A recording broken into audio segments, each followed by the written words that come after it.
Bonjour à toutes et à tous, encore une fois, Parole d'Espérance, et nous sommes encore avec vous, avec aussi Docteur Combaté pour cette capsule santé. Et comme la fois dernière, nous avions débuté une nouvelle série, et je veux vous parler aussi d'une série, une suite de quelque chose. Alors, c'est une suite qui s'implémentait dans un village. Vous savez, dans les villages, n'est pas homme qui veut, n'est pas homme qui veut. Alors, le processus dans le village pour passer de jeunesse à homme, voici ce qui se faisait.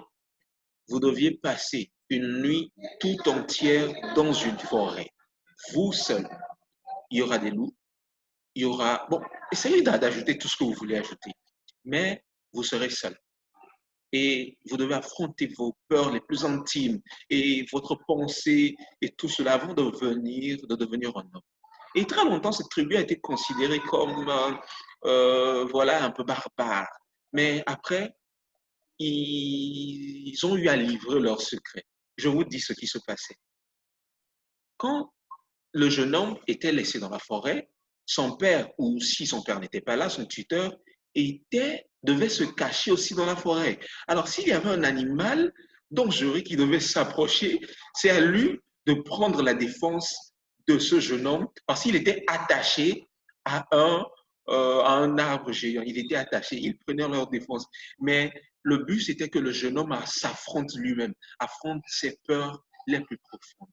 Waouh! Et quand ils ont eu à révéler le secret, ce fut d'une grande joie et d'une grande sagesse qu'ils ont reconnue à ce peuple. Et ça a été plus, au lieu d'être une histoire de barbarie, une histoire d'espérance. Car nous aussi, même quand il y a le coronavirus, il y avait les toxines et tout cela depuis, mais vous savez, dans tout ce noir, il y avait ce Père céleste qui était dans le noir et qui nous protégeait. Et c'est avec cela que nous vous disons bienvenue encore une fois à ce programme et nous saluons au passage Docteur Combat.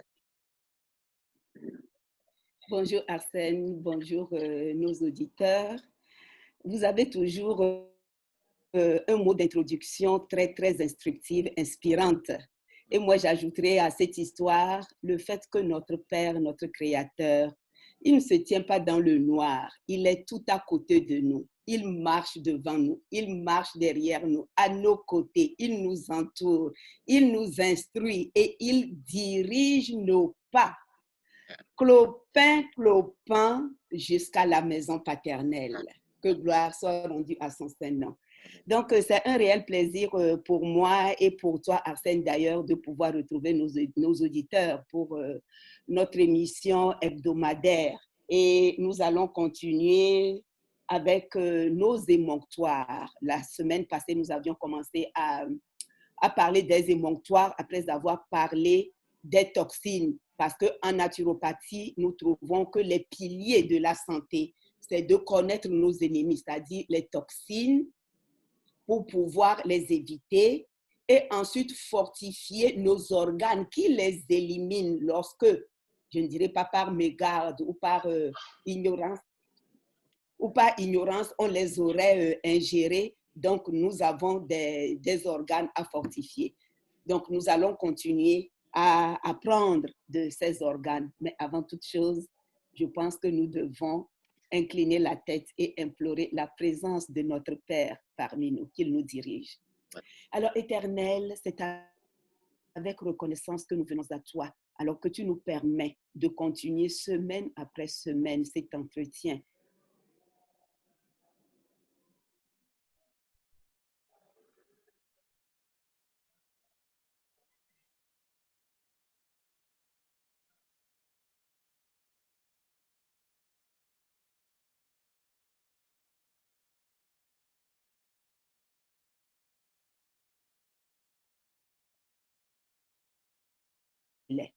Bénis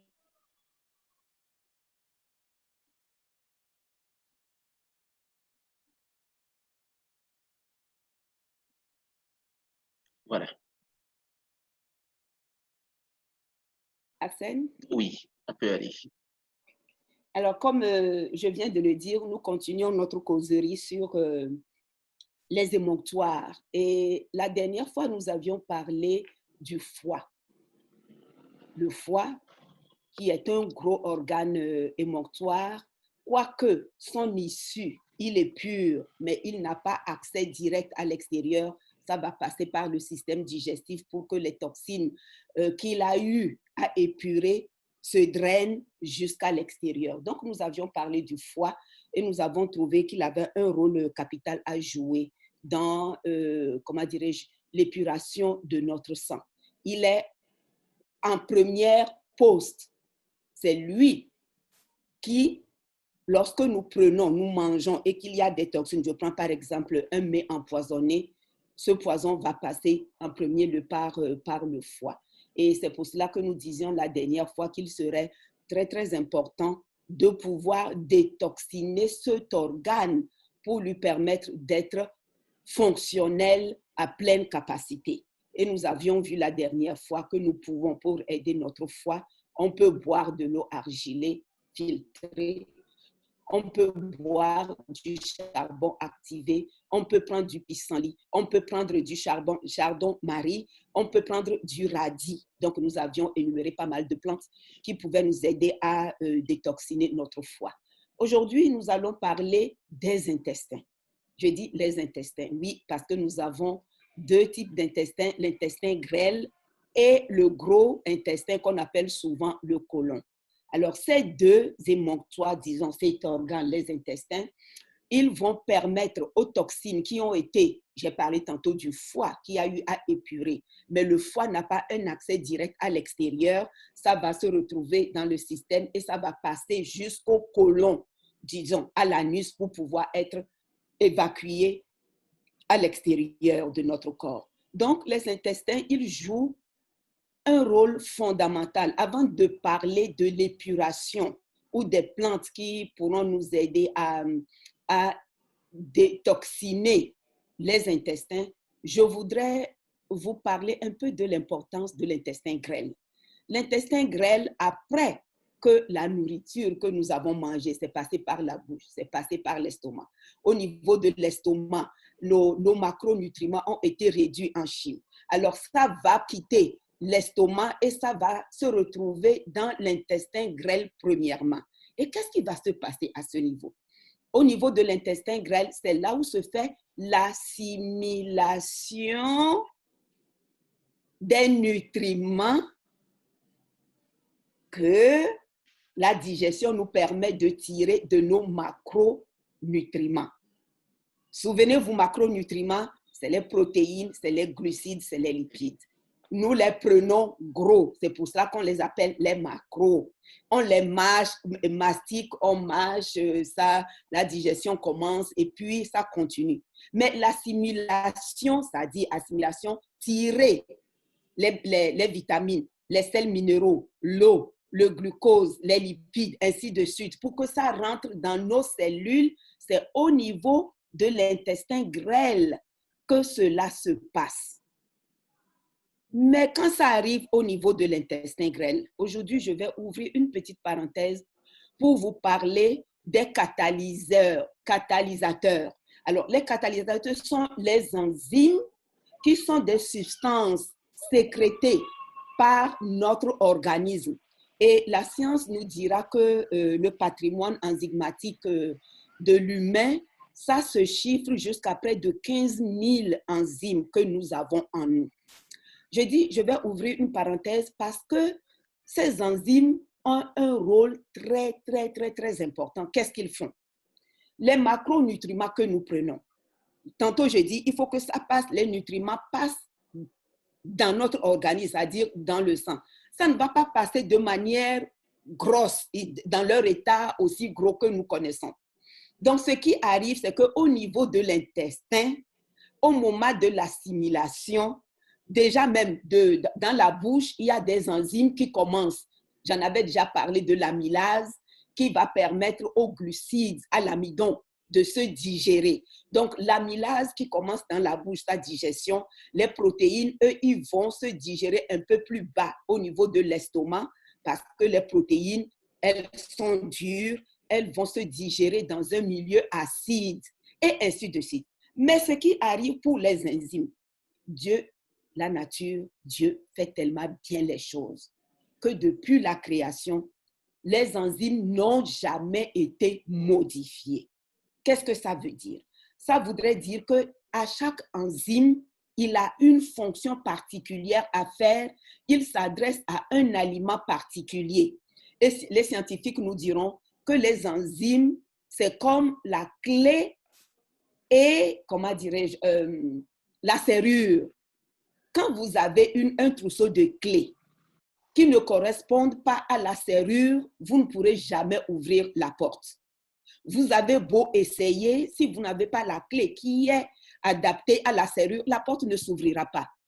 De la même manière, nos enzymes aussi fonctionnent. Je vais être encore un peu plus explicite. Pourquoi j'ouvre cette parenthèse? C'est parce qu'en amont, j'ai toujours dit à nos auditeurs, ne prenons pas les produits raffinés. Donc aujourd'hui, vous allez comprendre pourquoi les produits raffinés ne sont pas bons. Alors, quand nous prenons les produits hyper raffinés, on les a raffinés avec quoi? On les a raffinés avec des produits chimiques. Donc, il y a eu toute cette transformation. Maintenant, quand nous mangeons ces produits raffinés, ils arrivent dans notre organisme au moment de travailler, au moment de tirer le maximum. Les enzymes ne les reconnaissent pas. Et comme les enzymes ne vont pas les reconnaître, qu'est-ce qui va arriver? Ces produits vont rester longtemps. Et aujourd'hui, une des maladies de civilisation que nous connaissons, c'est les maladies auto-immunes. Qu'est-ce que ces maladies auto-immunes? C'est l'organisme même qui va se mettre à se combattre.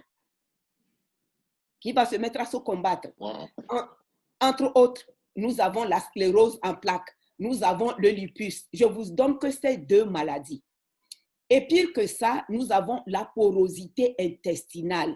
Probablement que vous en avez entendu parler. Porosité intestinale, c'est-à-dire que les entérocytes, c'est-à-dire la paroi de nos intestins, à un moment donné, parce que l'alimentation que j'ai mangée en amont était gorgée de produits chimiques, les enzymes qui devaient permettre l'assimilation, la fragmentation, réduire de manière à ce que les nutriments puissent rentrer, les enzymes n'arrivent pas à faire leur travail. Alors, l'aliment va stagner dans l'intestin, il ne va pas rentrer par la voie normale et à un moment donné, les parois intestinales se fragilisent. C'est comme ils sont serrés, serrés, serrés. Donc, à un moment donné, les parois vont se mettre à s'écarter parce qu'il y a eu ces produits qui sont restés là, qui n'ont pas pu s'assimiler, qui n'ont pas pu être évacués. Donc, ils sont restés là à frotter contre les parois. Donc, les parois vont se fragiliser, ils vont s'écarter et ça va laisser des brèches entre les entérocytes. Alors, quand il y a des brèches, c'est là où ces substances, au lieu de passer par voie normale, ils n'ont pas pu passer par la voie normale parce que les enzymes n'ont pas fait leur travail.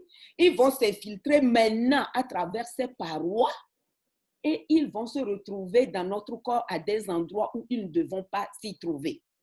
La science nous dira que lorsqu'ils quittent ces parois et qu'ils rentrent dans notre organisme, ils vont soit aller s'accumuler au niveau de nos articulations, ça va être la base de nos... Bon, il y a le grand titre, c'est les maladies liées à l'encrassement. Donc, ça va provoquer les maladies rhumatismales, hein, c'est la première grande catégorie. Ça va produire les maladies auto-immunes et les maladies de la peau.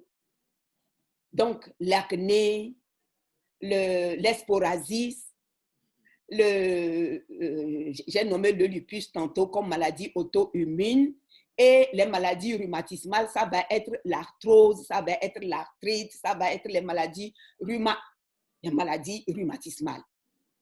Tout simplement pourquoi? Parce que l'intestin grêle dont nous parlons, qui devait charger, qui est chargé d'assimiler quoi? Il y a l'eau qu'on va retrouver dans le chyme qui est descendu de l'estomac au niveau de l'intestin.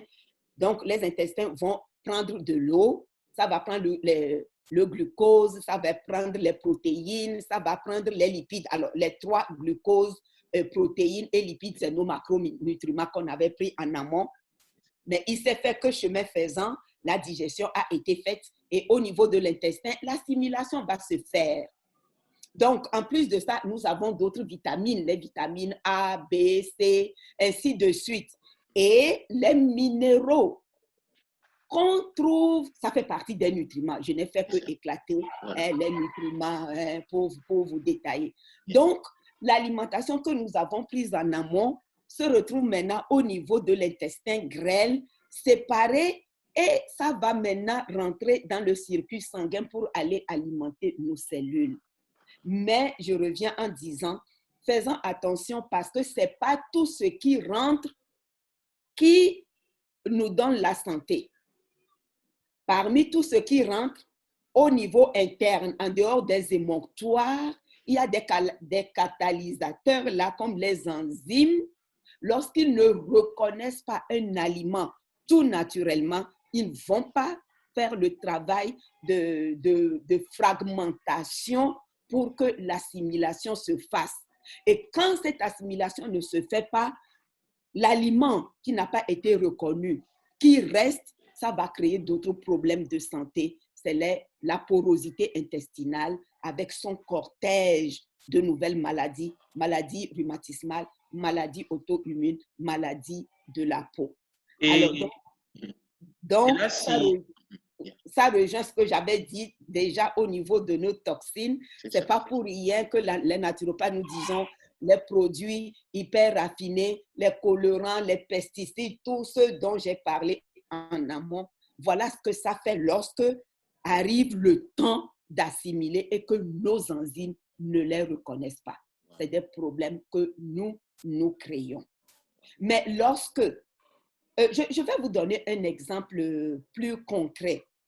Le blé. Le blé a été génétiquement modifié. Je pense qu'on dit 21 fois. Je ne me rappelle plus du nombre de fois que le blé a été modifié.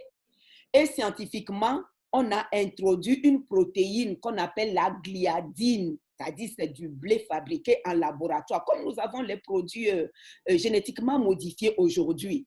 Donc, on a introduit une protéine qu'on appelle la gliadine. Et qu'est-ce que cette gliadine, cette protéine fait? Elle va donner à la farine de blé de l'élasticité. Et quand on fait des gâteaux, les gâteaux vont devenir moelleux. Juste pour le goût, on introduit une protéine qui, malheureusement, lorsqu'on le consomme, ça va provoquer toutes sortes de maladies, les allergies, la porosité intestinale et beaucoup de maladies. Alors, donc, le blé d'antan, le vieux blé, ce n'est pas le même blé que nous consommons aujourd'hui. C'est un blé qui a été génétiquement modifié et qui, lorsqu'on le consomme, il y a pas mal de gens qui sont allergiques. Aujourd'hui, vous entendrez des gens qui sont allergiques au gluten. Gluten parce que c'est dans ce gluten, hein, l'élasticité là, le gluten, ce n'est tout autre que l'amidon qu'on retrouve dans la farine de blé. Alors, dans cet amidon, il y a cette protéine, la gliadine, qui s'y trouve et qui cause maintenant beaucoup d'allergies pour les gens.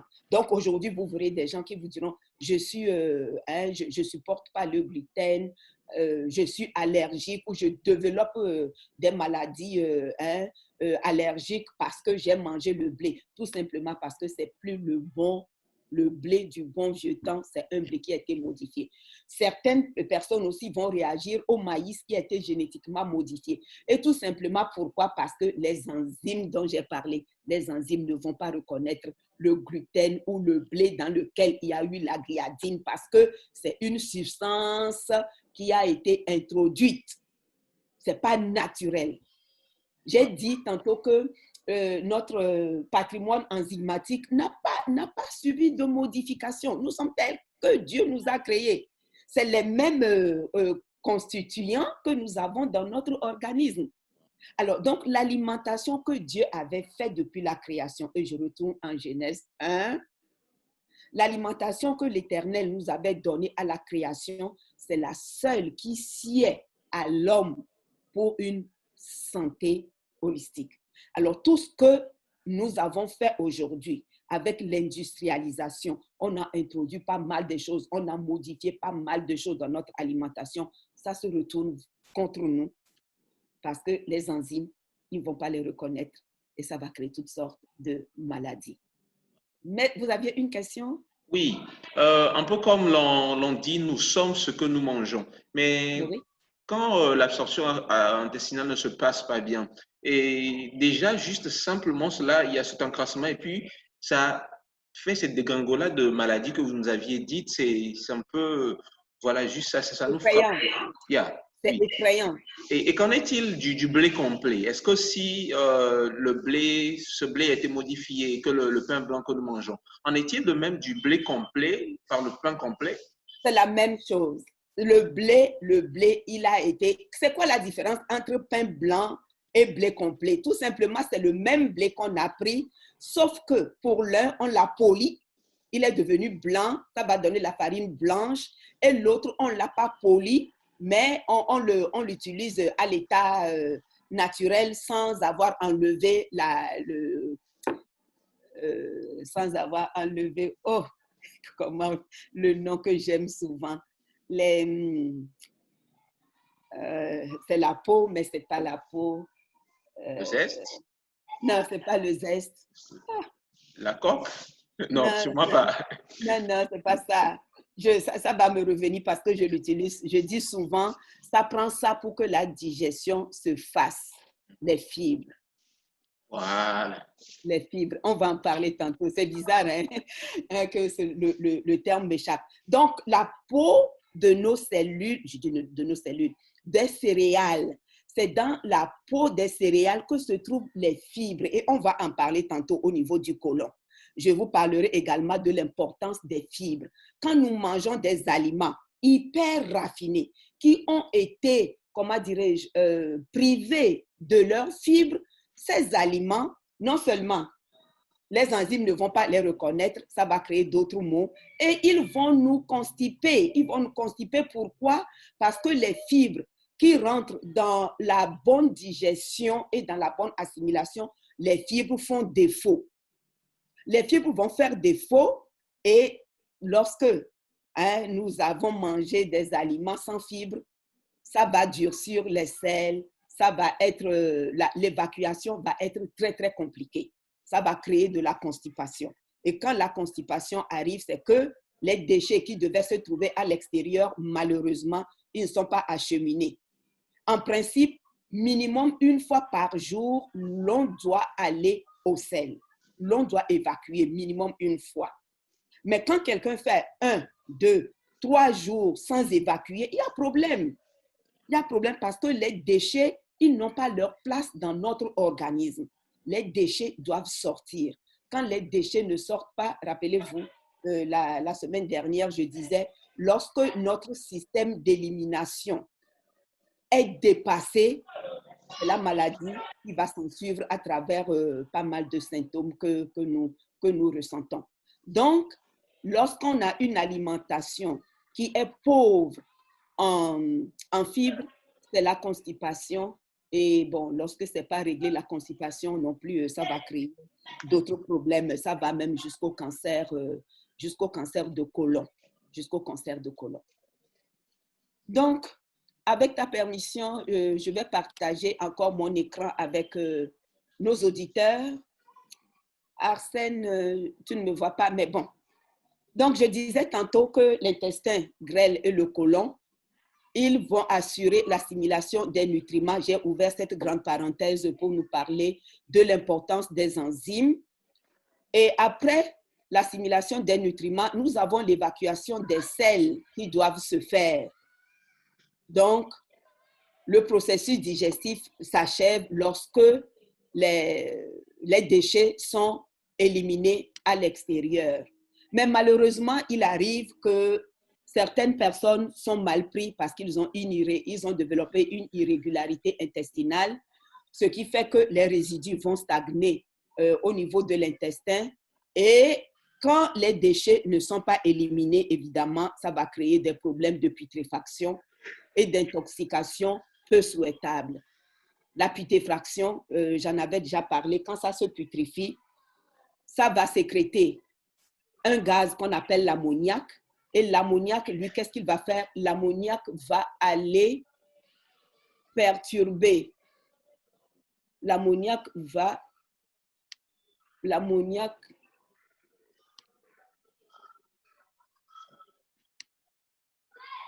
C'est mieux comme ça, n'est-ce pas?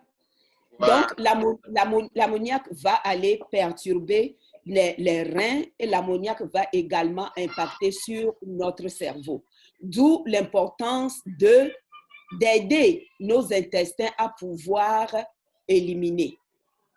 Là, c'était l'intestin grêle, j'ai parlé de l'assimilation. Mais qu'est-ce qui arrive, ça, de par le croquis, vous voyez l'intestin grêle, il est long, il peut atteindre jusqu'à 6 mètres si on le déploie, et quelquefois même plus si on le déploie, il est assez long. Et voilà le gros intestin, le côlon, qui lui mesure 1,5 à 2 mètres, il est aussi long quand même.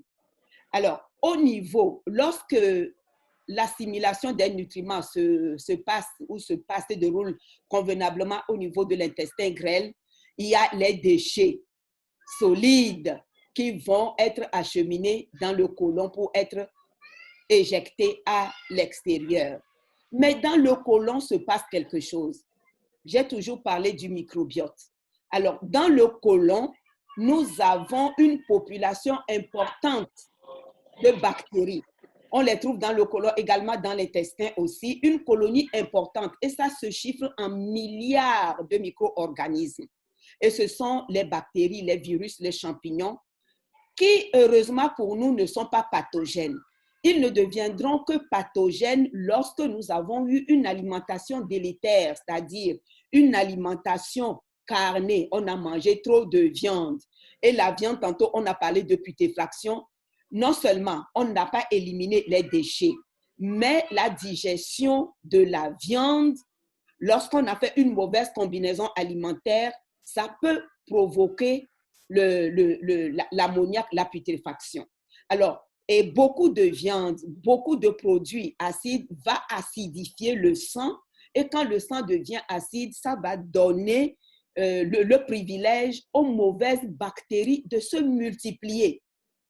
Et c'est quand nous avons une population de mauvaises bactéries en surnombre par rapport aux bonnes bactéries, c'est là où ça devient problématique et c'est là où nous tombons malades.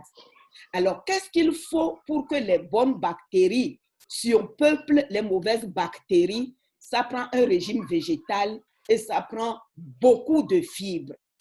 Beaucoup de fibres, que nos auditeurs retiennent cela. Si nous voulons entretenir notre microbiote, les bonnes bactéries se régalent de fibres. Lorsque nous mangeons beaucoup de fibres, nous allons donner de la substance à nos bonnes bactéries. Non seulement ils vont être en surnombre, mais ils vont être en santé. Et n'oublions pas que notre système immunitaire, notre microbiote en est pour au moins 75 à 80% de notre système immunitaire. Si quelqu'un veut être en santé, veut avoir un système immunitaire fort, il faudrait que la personne regarde à son alimentation pour donner aux bonnes bactéries de bonnes choses afin qu'ils soient en surnombre et qu'ils soient en bonne santé. Donc, dès lors que nous avons un microbiote surpeuplé de bonnes bactéries, on n'a pas de problème, ça va nous aider. Mais si nous mangeons des aliments acides qui vont acidifier notre sang, ces aliments qui vont alimenter les mauvaises bactéries qui ne se régalent que des aliments acides, donc nous aurons les mauvaises bactéries en surnombre et notre système immunitaire en souffrira également. Et nous faisons le lit à toutes sortes de maladies. Alors, quoi faire maintenant pour stimuler et l'intestin grêle et le côlon? Parce que j'ai dit, il ne faut pas que les déchets restent dans le côlon. On est constipé, il faut chercher des moyens pour déconstiper, pour rendre les selles liquides afin de ne pas avoir à les emmagasiner et surtout leur laisser la possibilité de se putréfier et de rentrer encore dans notre système. Donc, que faire? Je m'en vais vous proposer, j'ai mis la phytothérapie pour détoxifier les intestins. Premièrement, nous avons le psyllium. Alors, le psyllium, il est extrait du plantain, de la graine de plantain. Et c'est un produit qui a un fort, comment dirais-je, laxatif. Il a un pouvoir laxatif très puissant.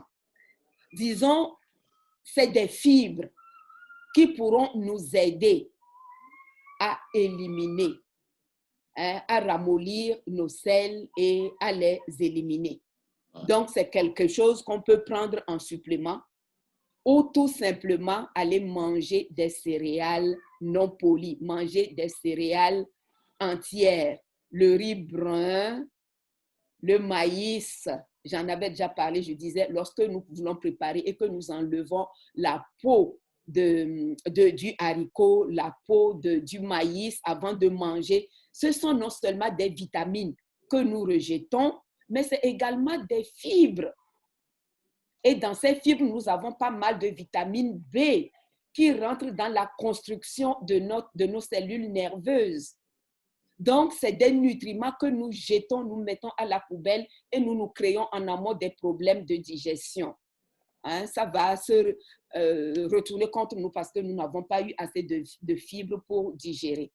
En plus du psyllium, nous pourrons avoir des racines du pissenlit. Les racines du pissenlit, je le dis souvent, le pissenlit ou le dent de lion, il est très, très efficace également. On l'avait vu la semaine dernière pour le foie. Donc, on le revoit et on le reverra également au niveau des reins.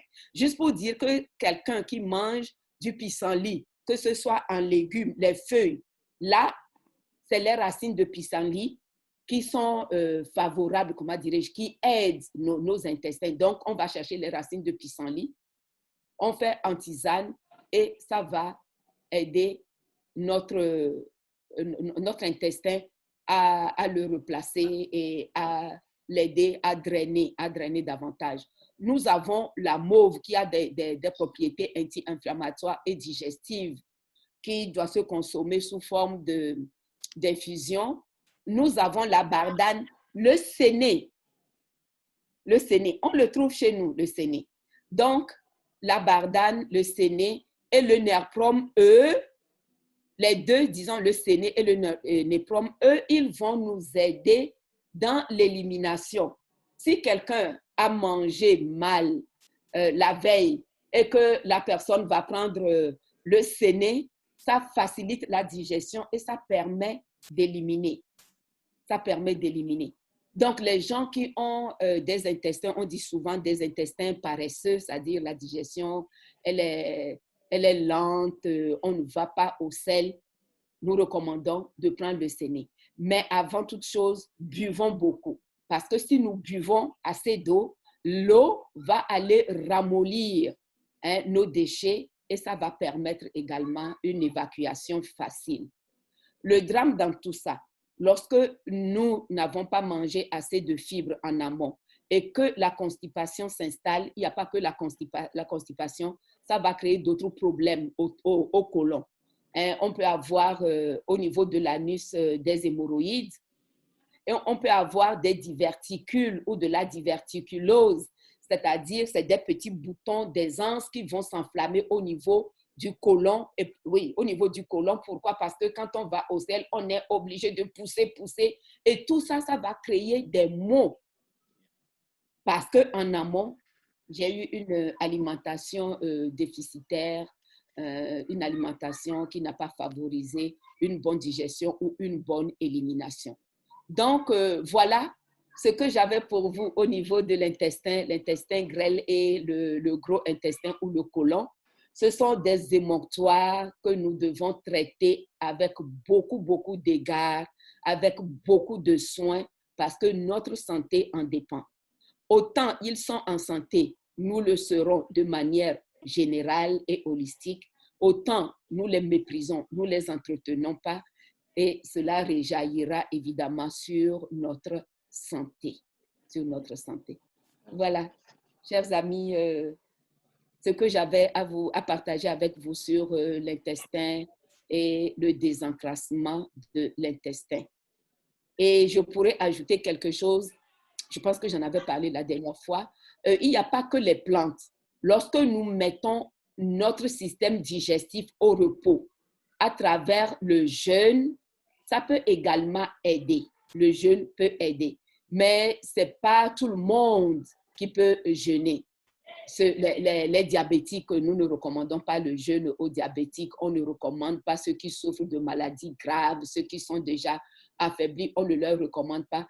Mais ceux qui ont une santé relative et qui veulent aider leur organisme à éliminer, le jeûne est un moyen également pour pouvoir aider nos émonctoires à éliminer. Mais je dis souvent, il faut faire très, très attention parce que quand on commence le jeûne et qu'on ne le circonscrit, je pense que j'en avais déjà parlé la dernière fois, on ne le circonscrit pas dans un délai donné parce que le jeûne, on va commencer par manger. L'organisme s'autophage, on dit s'autolyse. L'organisme va commencer par se dévorer, ce qui est déchet. L'organisme va commencer à travers le jeûne, va commencer par les dévorer. Alors, quand les déchets vont finir, ça va prendre les cellules malades. Quand les cellules malades vont finir, ça va prendre les cellules qui sont branlantes. Et quand ça finit, ça va attaquer les cellules saines. C'est là où nous disons, le jeûne ne fait pas le jeûne qu'il veut. Il faut circonscrire le jeûne. Parce que quand votre organisme aura fini de nettoyer ce qui a besoin d'être nettoyé, que vous n'arrêtez pas, c'est qu'il va commencer par gruger les cellules saines. D'où la nécessité de circonscrire le jeûne dans un délai donné. Et quand on jeûne également, il ne faut pas que ces toxines restent, il faut qu'on les évacue. Donc, nous disons, buvez de l'eau pour pouvoir éliminer. Vous mettez votre système digestif au repos en ne mangeant pas. Oui, l'organisme va aller s'autophager ou s'autolyser, mais il faut que cela sorte. Donc, prenez de l'eau pour que cela puisse être acheminé à l'extérieur. Waouh, waouh, fantastique. Et c'est encore une joie. Et ce que nous aimons aussi avec vos conseils, Dr. Pauline, c'est qu'il y a aussi la possibilité de lire ou bien de voir entre les lignes. Parce qu'on a un grand thème, mais il y a des sous-thèmes très intéressants aussi, des petites parenthèses que vous ouvrez qui sont voilà, de beaucoup d'intérêt pour nous et parfois même qui rassasient un peu beaucoup à ajouter au grand thème. Alors à nos auditeurs, si la fois dernière c'était le foie, aujourd'hui les intestins, le grêle et le gros. Alors si vous savez peut-être duquel allons-nous parler la prochaine fois, allez commenter cette vidéo sur YouTube. Et puis si vous gagnez, peut-être on va voir ce qu'on pourra faire. Voilà. Nous vous remercions beaucoup de cette attention et il s'en est fait aussi pour cette capsule de santé aussi. Et alors, tout comme bonnement, nous allons demander la force, implorer Dieu pour qu'il vienne nous aider à pouvoir prendre soin de notre corps, de ce beau corps merveilleux qu'il nous a donné. Prions. Ton Père céleste, éternel notre Dieu, nous découvrons encore les merveilles, Seigneur, de ce corps que tu as créé. Nous découvrons que notre patrimoine enzymatique n'a pas changé depuis lors. Nous découvrons que ce patrimoine, il connaît les aliments et il sait lesquels il faut décoder. Et cela nous met sur nous cette tâche de pouvoir manger ce qui est bon, ce qu'il peut reconnaître. Seigneur, tu es de toute intelligence et nous sommes très joyeux de pouvoir découvrir cela. Aide-nous à pouvoir prendre ces conseils et à les faire nôtres et à choisir avec soin tout ce que nous devons manger et faire pour pouvoir garder ce dépôt que tu nous as donné. Nous prions aussi pour toutes les personnes qui sont malades sur leur lit, pour quelque négligence sur la santé. Oh Dieu de grâce, nous te prions de les guérir et de les réconforter et que par ces conseils, ils puissent aussi avoir part de pouvoir prendre soin de ce corps. Nous te remercions grandement car tes plans pour nous sont des plans de bonheur pour que nous ayons de l'avenir et de l'espérance. Béni sois-tu au nom tout-puissant de Jésus-Christ. Amen. Amen. Amen. Et à la prochaine avec parole d'espérance sur cette capsule. Bye. Amen. Merci.